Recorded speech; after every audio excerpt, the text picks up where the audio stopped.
Managers के founder Saurabh Mukherjee. जानते हैं उनसे इस समय पोर्टफोलियो में क्या वो जोड़ रहे हैं और क्या ऑलरेडी जोड़ चुके हैं। शायद जो जोड़ रहे हैं वो तो नहीं बताएंगे, लेकिन जो जोड़ चुके हैं वो शायद बता देंगे। तो सौरभ जी, गुड मॉर्निंग। सबसे पहले तो आते हैं एक ओवरऑल मार्केट व्यू पर। हालांकि आप नॉर्मली टॉप डाउन कमेंट कम करते हैं, लेकिन इस बार थोड़ा ज़रूरी है। जिस तरीके से ये मार्केट ने लास्ट 3 दिन में रैली दिखाई, खासतौर से डोमेस्टिक इकोनॉमी फेसिंग स्टॉक्स ने और बैंक्स ने, बीजेपी की बिग विक्ट्री के बाद, आपके हिसाब से क्या अब ये जो मार्केट ने एक अजम्पशन ले लिया कि 2024 का जो इकलौता रिस्क था वो आउट ऑफ द वे है, क्या ये मतलब is it too soon to assume that, या फिर ये ठीक है मार्केट की तरफ से सोचना इस तरीके से? देखिए, आई थिंक इलेक्शंस का मार्केट का इम्पैक्ट तो रहता है, लेकिन काफी शॉर्ट टर्म रहता है।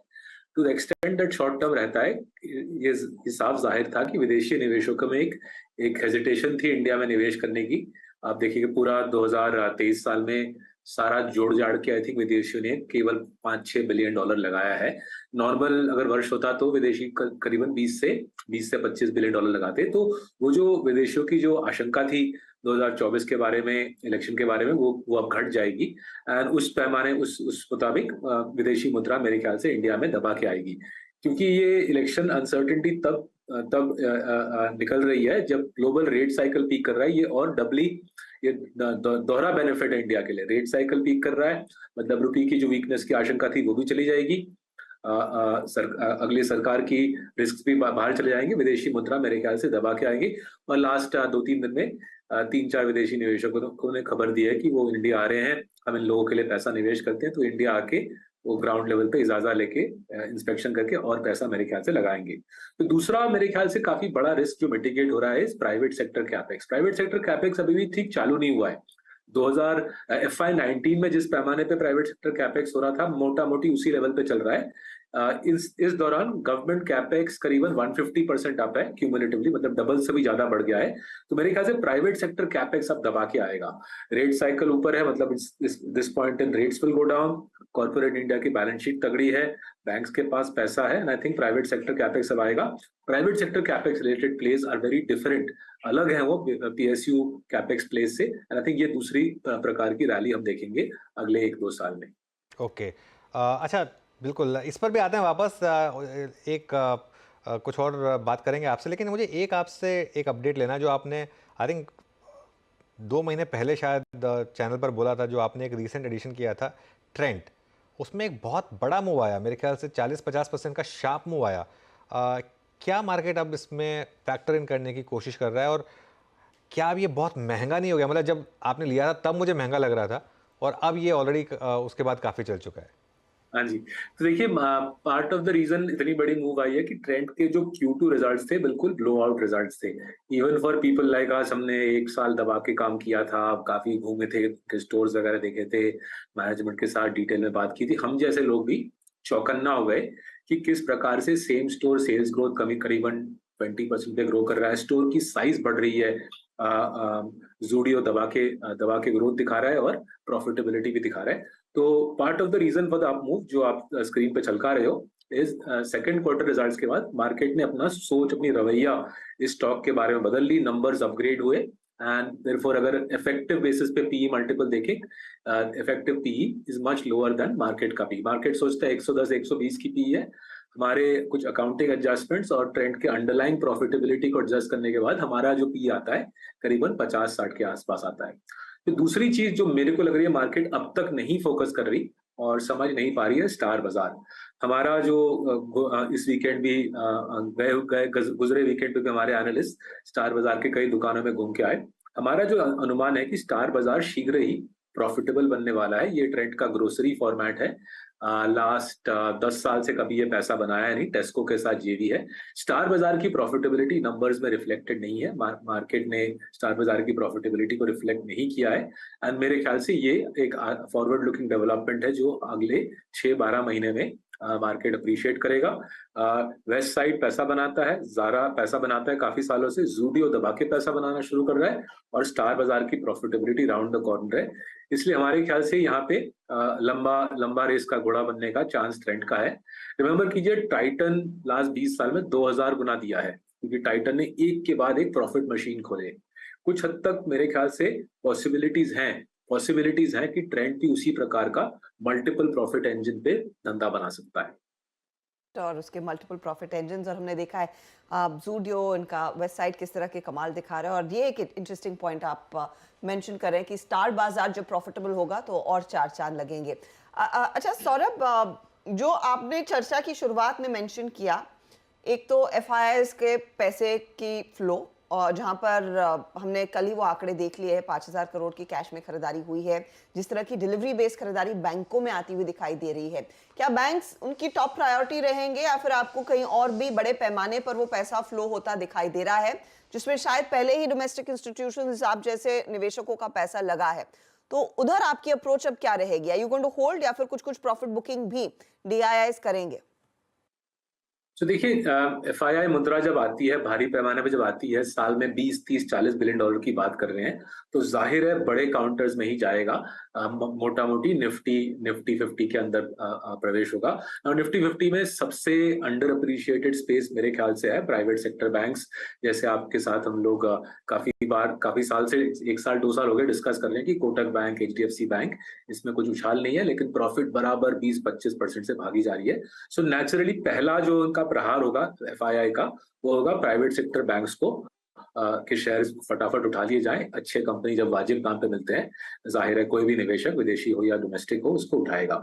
मेरे ख्याल से the second priority, Harshada, second priority होगा प्राइवेट सेक्टर कैपेक्स प्लेस पे फोकस करने का, राइट? तो ये एक बड़ा स्टोरी होगा अगले 2-3 साल में। एंड अगर प्राइवेट सेक्टर कैपेक्स प्लेस में उस प्रकार का उछाल नहीं देखा गया है जितना कि पीएसयू कैपेक्स प्लेस में देखा गया है, सो से कंपनीज लाइक से कमिंस जैसा कंपनी, मेरे ख्याल से उस पर काफी इंटरेस्ट होगा। ये हमारे पोर्टफोलियो में फिलहाल नहीं है, हमने कुछ small and mid caps private sector capex लिए हैं, but large cap private sector capex place की हमको खोज है। मेरे ख्याल से विदेशियों को भी इस एरिया में काफी दिलचस्पी होगी। सौरभ जी, क्या आपने बजाज फाइनेंस में थोड़ी ट्रिमिंग की है कॉन कॉल के बाद? हाँ जी, so Bajaj finance going into the Q2 results, हमको एक हमारे इंडिया के घूमने से ज्यादा से हमको डर लग रहा था कि अनसिक्योर्ड लेंडिंग में कुछ बबल सा बन रहा है। 25-30% से unsecured lending, specially small ticket unsecured lending भाग रहा था। तो हमने एक नोट भी डाला था अपने क्लाइंट्स को कि अनसिक्योर्ड लेंडिंग से हमको सावधान रहना है। Q2 कॉल्स में बजाज ने, एचडीएफसी बैंक ने, चोलामंडलम ने, तीनों ने खतरे की घंटी बजाई अनसिक्योर्ड लेंडिंग के बारे में।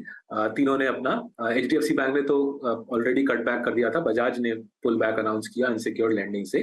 Given the combination of circumstances, मतलब बजाज का कैपिटल रेज, अनसिक्योर्ड लेंडिंग पे वो कॉशन हाईलाइट कर रहे हैं, और काफी जबरदस्त स्टॉक चला था। हमने वहां पे पोजीशन घटाया, और वो जो हमने पैसा कमाया था, हमने वो एचडीएफसी बैंक की तरफ शिफ्ट कर दिया। एचडीएफसी बैंक 20 ईयर लोज पे है, पीई पे और पीबी पे। जैसे कि हमने काफी साल डिस्कस किया है, जबरदस्त बैंक है, कोई दूसरा बैंक इस प्रकार का परफॉर्मेंस लास्ट 3 साल, 5 साल और 10 साल में फंडामेंटल्स में नहीं लाया है। तो हमने बजाज से कमाई, प्रॉफिट्स लिए, कुछ हद तक हमने एचडीएफसी बैंक पे लगाए। That being said, we are still Bajaj Finance हमारे पोर्टफोलियो का काफी अहम हिस्सा अभी भी है, और एचडीएफसी बैंक और बड़ा हिस्सा बन गया है हमारे पोर्टफोलियो का। Saurabh, in the last 3 days कुछ नया आइडेंटिफाई किया है या कहीं पर आपने और पैसा कमिट किया है? तो देखिए, अभी लास्ट 3 डेज में कुछ खरीदे नहीं है, आइडेंटिफाई जरूर किया है। प्राइवेट सेक्टर कैपेक्स प्लेस पे हमारी फोकस है। लार्ज कैप में खोज रहे हैं, बट स्मॉल कैप में 2 प्राइवेट सेक्टर कैपेक्स प्लेस मिले हैं, तो धीरे धीरे उस पर पोजीशन बनाना शुरू करेंगे। स्मॉल कैप में लिक्विडिटी थोड़ी कम होती है, बट मेरा जो टेक है कि प्राइवेट सेक्टर कैपेक्स में हमको भारी इम्पैक्ट दिखेगा। Just to give you a sense किस हद तक प्राइवेट सेक्टर कैपेक्स बूम कर सकता है। टिपिकली इंडिया में सरकारी capex is 20% of total capex, private sector is 80%। First 6 months of current fiscal, सरकारी कैपेक्स और private sector capex same level पे चल रहे हैं। That is very unusual. मेरे ख्याल से सरकारी कैपेक्स थोड़ा घटेगा और प्राइवेट सेक्टर कैपेक्स जबरदस्त चढ़ेगा, और इसलिए स्मॉल कैप स्पेस में हम कुछ और प्लेस आइडेंटिफाई किए। आप लोगों को याद होगा, हमने 3 महीने पहले आरएचआई मैग्नेसिटा लिया। That is a play on private capex generally. RHI Magnesita steel industry का अहम एंसिलरी प्रोवाइडर है, फर्नेसेस का लाइनिंग प्रोवाइड करता है। स्टील इंडस्ट्री जैसे आप देख रहे हो बूम करेगी, आरएचआई मैग्नेसिटा मेरे ख्याल से बेनिफिशियरी रहेगा। ग्राइंडवेल नॉर्टन भी हमारे पोर्टफोलियो का 4-5 साल से हिस्सा है। अब्रेसिव्स बनाता है, अब्रेसिव्स ऑटो कंपनीज को चाहिए होती है, मैन्युफैक्चरिंग कंपनीज को चाहिए होती है। तो इस प्रकार के high quality small and mid cap capex place which have more strong competitive advantages, strong balance sheets, अच्छे मोड्स। इससे फायदा क्या होता है, कैपेक्स का अपसाइड मिलता है, लेकिन जब कैपेक्स साइकिल नीचे जाती है आपका पोजीशन फट नहीं जाता, आपको डाउनसाइड प्रोटेक्शन मिल जाती है। अच्छा, एक स्टॉक जो आपका सबसे मेरे ख्याल से ऑल टाइम फेवरेट रहा है उसकी बात करते हैं एक बार ज़रा, नेस्ले की। क्योंकि इस साल भी करीब मतलब क्वाइटली ये स्टॉक मूव करता है, मेरे ख्याल से 25-30% इस साल भी मूव कर चुका है। यहाँ पे करेक्शन आती ही नहीं है, बीच बीच में कंसोलिडेट नहीं मोड का करता। जलवा है कुछ हद तक। अगर हम नेस्ले को थोड़ा गौर से देखें, एंड इसलिए मेरे को ये स्टॉक बहुत पसंद आता है। सिंपल सी कंपनी है, लेकिन अगर गौर से देखो तो बहुत फायदा मिलता है। इसका जो मोट है करीबन 90-95% share of infant milk powder, वो मोट को तोड़ना ऑलमोस्ट नामुमकिन है। तो वो हमेशा एक स्टॉक का एक सेंट्रल फीचर होना चाहिए, मोट को तोड़ना नामुमकिन होना चाहिए। लेकिन उसके साथ साथ जो इस कंपनी ने बखूबी से किया है, प्रीमियमाइज किया है अपने आउटपुट को, राइट। बाकी तेल साबुन के जो कंपनी है, बाकी एफएमसीजी कंपनी थोड़ा पीछे रह गए। वो तेल साबुन गरीबों को बेचते रह गए, लो इनकम लोगों को बेचते रह गए, वॉल्यूम ग्रोथ उनकी 2-3% पे रह गया। अगर आप देखें नेस्ले की वॉल्यूम ग्रोथ हर साल 10% पे भागती है।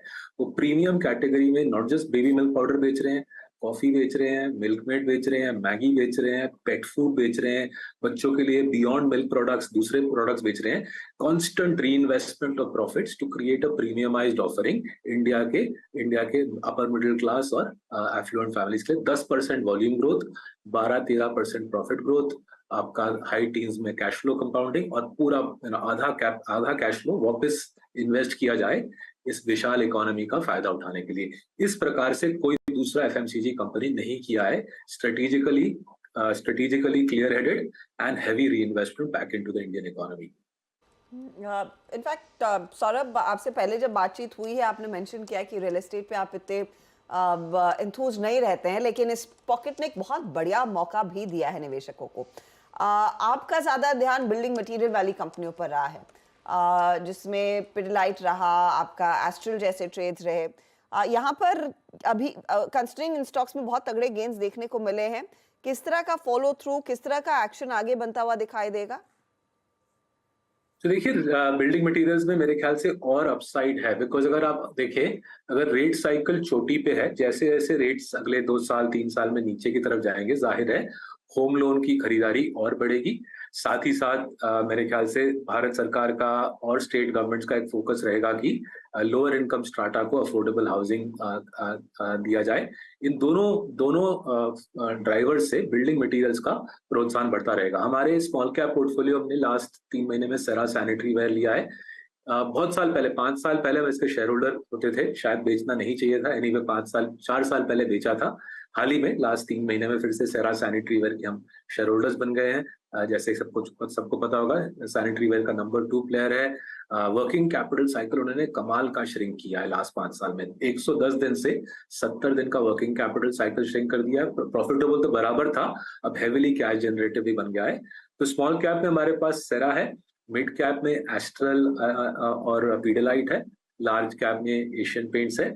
हम 2-3 और small cap building materials companies खोज रहे हैं, राइट। आई थिंक कुछ आइडेंटिफिकेशन हो चुकी है और कुछ काम बाकी है, अगले 2-3 हफ्ते में वो खत्म करेंगे। And building materials but lesser known names, but yet category leaders जो अपने छोटे छोटे नीशेस में डोमिनेंट हैं, वो उनको खरीद के हमारी उम्मीद है कि अगले 2-3 साल में जैसे ये रियल एस्टेट का साइकिल जारी रहेगा, बिल्डिंग मटेरियल्स के जरिए से हम कमा पाएंगे। ओके, अच्छा, टू व्हीलर स्टॉक्स हैं क्या आपके पोर्टफोलियो में कोई भी, सौरभ? बड़ी रैली है ये। 3 महीने पहले हमने आइशर मोटर्स में पोजीशन बनाई थी, तो वो इकलौता ऑटो ईएम हमारे पोर्टफोलियो में। मेरे को जो बाकी 2 व्हीलर कंपनी लगते हैं उसमें हम लोगों को कुछ खास कॉम्पिटिटिव एडवांटेज दिखती नहीं है। Eicher Motors and specifically royal Enfield का जो प्रीमियम बाइक्स का ऑफरिंग है लास्ट 10-15 साल से, one of the few mooted place competitive advantage वाला खिलाड़ी है प्रीमियम बाइक्स में। तो इसमें हमने 3 महीने पहले पोजीशन बनाया था। दूसरी वजह जो हमको आइशर मोटर्स पसंद आ रही है, हमारे ख्याल से मार्केट वॉल्वो आइशर का जो ट्रक्स बिजनेस है उसको अंडर अप्रिशिएट करता है। वॉल्वो आइशर का trucks business in heavy trucks market share gain कर रहा है स्टेडीली। ईवी ट्रक्स में भी प्रवेश किया है, एंड मेरे ख्याल से VECV का जो वॉल्वो आइशर का जो ट्रक्स बिजनेस है, this will become a big part of their earnings over the next 3-4 years. Economy को जो उछाल है, कैपेक्स साइकिल को जो अपलिफ्ट है, वॉल्वो आइशर को मदद करेगा more than Tata Motors and Ashok Leyland. मेरे ख्याल से ये नेग्लेक्टेड एस्पेक्ट है आइशर मोटर्स के फॉर्मिडेबल प्रोडक्ट लाइनअप का। रॉयल एनफील्ड अप्रिशिएटेड है, वॉल्वो आइशर लेस अप्रिशिएटेड है, एंड इसलिए आइशर मोटर्स में हमने हमारे mid cap portfolio rising giants में एक पोजीशन बनाया। 3 महीने पहले ये एक्चुअली काफ़ी कंसर्न थी, इस पे बड़ा मूव आ गया 3 महीने में। तब उस समय जब हीरो की बाइक वो हार्ली लॉन्च हुई थी, आपका बजाज का भी लॉन्च हुआ था, आपके हिसाब से उससे डरने की ज़रूरत नहीं है मार्केट में बिल्कुल भी?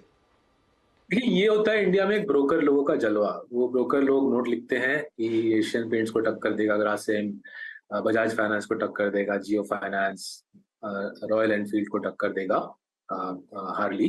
तो since I was a broker my self, मेरे को समझ आता है ये ब्रोकर लोग करते हैं लोगों को परेशान करके थोड़ा सा खरीदारी बेचारी लिखवाने के लिए। तो ज्यादा उस पर ध्यान नहीं देना चाहिए, रिसर्च करके समझना चाहिए कंपनी की स्ट्रेंथ कहाँ से है। Why is it that over 10-15 years कोई दूसरा खिलाड़ी रॉयल एनफील्ड को टक्कर नहीं दे पाया? ऐसा तो था नहीं कि 10-15 साल में कोई भी इसको टक्कर देने के लिए आया नहीं। कई लोग आए, जावा आया, यजदी आया। इसको challenge Eicher Motors in the premium bikes category बहुत मुश्किल काम है। अगर आप मार्केट शेयर का थोड़ा आई थिंक 90%, 95% मार्केट शेयर, मानिए 90 भी हो जाए, royal Enfield will still make a lot of money for Eicher Motors. जैसे मैं बोल रहा था, जो VECV का ट्रक्स बिजनेस है उसको तो मार्केट कोई अहमियत देता ही नहीं है, and yet they have built a formidable heavy trucks business. जैसे जैसे इंडिया की सड़कें इंप्रूव हो रही हैं, इंडिया की इकोनॉमी बड़ी हो रही है, heavy trucks are becoming a bigger and bigger part of our highway traffic. वहां पे VECV बढ़िया खेल रहा है, तो इसलिए हमने ज्यादा ध्यान नहीं दिया ब्रोकरेज के चूचा में कि हार्ली आ रहा है या कोई दूसरा कंपटीशन आ रहा है। सौरभ, आज बहुत फ़ोन आएंगे आपको वैसे सेल साइड ब्रोकरेजेस के, मतलब आप वैसे ही काफ़ी पॉपुलर हैं, आपको पता ही होगा। लेकिन आज और पॉपुलर होंगे, क्योंकि ये जो क्लिप है ना, ये आपकी वायरल हो जाएगी। आज आप देख लीजिएगा जो आपने बोला है अभी सेल साइड ब्रोकर्स के लिए। So, मैं भी सेल साइड ब्रोकर था, तो अच्छी जॉब है, बहुत इंटरेस्टिंग जॉब है, बहुत कुछ सीखने को मिलता है। हाँ, नहीं मुझे याद है, क्योंकि जब आप सेल साइड के ब्रोकर थे आपको खुद कॉल्स आती थी 1-2, और आप मैं एक बार मिलने आया था आपसे, आपने बताया था, ऑब्वियसली नाम नहीं लूंगा मैं, वो जहाँ से आपको कॉल आई थी 1-2 बार। लेकिन ये काफ़ी इंटरेस्टिंग जो आज आपने बोला है अजदा, मेरे ख्याल से आज की वायरल क्लिप मिल गई हमको। Most definitely sir. बढ़िया। जाने से पहले टेक्नोलॉजी में कुछ इंटरेस्ट उभर रहा है या नहीं सौरभ? देखिए, TCS में हमारा काफी सालों से, 4 साल से पोजीशन है, बरकरार है। टाटा एलेक्सी और L&T टेक्नोलॉजी सर्विसेज में लास्ट 3 साल में पोजीशन बनाया है। We are very happy with that as well. So Tata Elxsi, LTTS in engineering R&D और TCS in IT services, these are our technology place.